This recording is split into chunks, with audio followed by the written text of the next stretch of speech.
Welcome to Dead Man Talking. Tonight's story is part 2 in a series entitled Odd Occurrences While Hunting in Massachusetts, part 2. Let's get straight into that.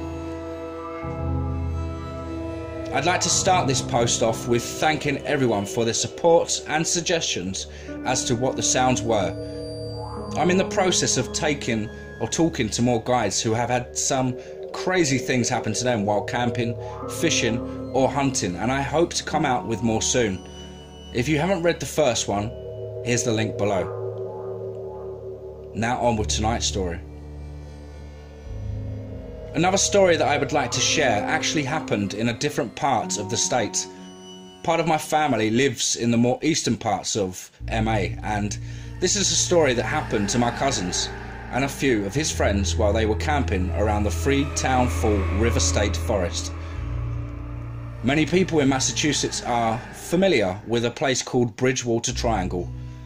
This is an area in southeast Massachusetts where there is a lot of interesting history and a huge amount of very strange things that have been happening since Pilgrim times. There are a few places in particular where these things happen, and one such place is the Freetown Fall River State Forest.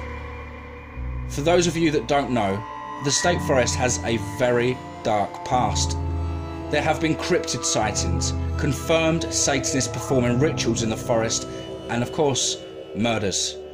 Some of those murders are actually tied to said Satanists. With that being said, it is a very beautiful park with a lot to offer, and I, myself, enjoy fishing and hiking in the park when I head down to visit. But this place is pretty crazy, and I'm not exactly sure why him and his friends would want to camp there. So, my cousin and his 2 friends went camping overnight in those woods. This isn't out of normal for him, because he is also very into the outdoors and has a lot of experience camping, and his friends are similar in that aspect. He told me that it was late June in 2011 and he and his friends were fresh out of school. They were going to be seniors in high school and were totally pumped about heading into summer. So, like any normal teenage kids, they brought a 30-pack of Natty Ice with them and set up camp in this clearing. The spot, which I have been to, is in a huge stand of pine saplings that pretty much create a thick wall around them. Just perfect. No one could see them, but they couldn't really see what was around them either. Since they were illegally drinking, this was the best place they could find. So they pitched their tent, started a huge fire, and settled in for the night. My cousin isn't really a big drinker, and he thinks Natty Ice is disgusting, so he only had a couple of beers while the other 2 friends polished off the rest throughout the night. Around 1 AM is when some odd things started to happen. First, it was a very bright night. The moon lit up most of their surroundings, but it was still very dark. Another thing to note was that there was barely any kind of wind, which made the woods pretty quiet. He kept saying that it was a beautiful night, and it really sounded like it was. It got dark around 7 PM, and the guys were just hanging out, listening to music, talking, joking around, etc. They had heard a few coyotes off in the distance, but nothing close, and they were enjoying themselves. Around 12:30, they started to realise that they wouldn't have enough wood to make the fire last through the night. So they decided to go gather some more. One of my cousin's friends was pretty fucked up, so he stayed back at camp while the other 2 went out 60 yards down the small trail they came in from to gather wood. There were a bunch of blowdowns there, so they started to gather logs and sticks to haul back to their camp. After about an hour, maybe more, he said that they saw a blue light off in the distance. He noted that it was pretty weird because there weren't a lot of people who would be wandering around a state forest at 1 AM, especially not this one. they kind of just brushed it off and started to take the wood they had back to camp with them. But both guys definitely felt pretty uneasy about that light. On their way back, they were still upbeat and having a good time, but right as they were about to head back into the cluster of pines, they heard a high-pitched scream coming from the direction of the blue light. He said that it was blood-curdling and that he has never heard a scream like this before. It scared the living shit out of them, and they booked it back to the site, where they found their friend still hammered and the fire still going. Now, hearing a loud scream like that would make anyone want to get out there, but since they were convinced it was another person, they weren't ready to just leave them there if they were hurt.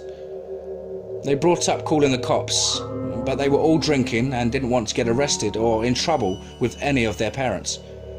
They decided that the only thing they could do was to make sure there wasn't anyone who was in danger or hurt, so they decided to go and check out the spot. My cousin said they didn't really have much for protection except a folding picnic knife and one steak knife they were using for food. So they sharpened some of the sticks they had gathered and headed out with flashlights in hand. At the edge of the pine saplings, they started searching for the source of the screaming, but couldn't see anything.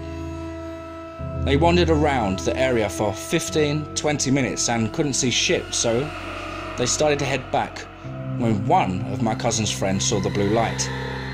This time, it was in a different spot, but they decided they needed to check it out before heading back to camp, so they walked closer. They wanted to make sure they weren't sneaking up on someone, so he said that the guys started talking about guns to make it seem like they were armed with more than just some pointy sticks. They got closer to the light, which they found out was an LED flashlight that somebody had dropped. Now they were fucking scared. I mean, they were definitely freaked out by the scream, but they couldn't have been a lot of things that they knew. They were familiar with the usual suspects like a fisher cat, fox, or even an owl, but now they knew it was a person. The guys dropped the light and sprinted back to camp. They couldn't leave all their shit or their parents would know something was up, so they just stayed the night. Needless to say, none of them slept. Luckily, nothing else happened until it got light again. They packed up their gear and started out. All the guys agreed not to stay any longer than they needed to be, but one of the friends got curious and wanted to see if anything was around the area of the light, just in case they had accidentally found a fucking murder site. When they walked up to where the light was, they noticed two things. First, there was a large area that was cleared out. No leaves, no sticks, just a patch of dirt, but it didn't look disturbed. Second, the flashlight was gone. That just added more reason to get out of there, so they left in a hurry and went home. I know they all told a few people, but they weren't eager to report it to police because they weren't sure if anything actually happened. It was just something odd that happened and they wanted to keep it quiet. My cousin still goes into the state forest all the time. It's one of his favourite places to be, but he doesn't camp there anymore, and I highly doubt his friends do either.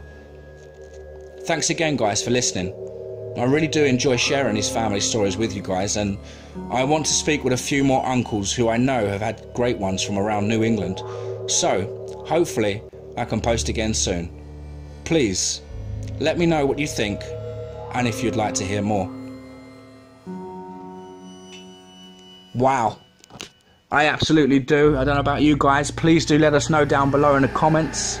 Please do like and share, and as ever folks, remember, be safe, not sorry.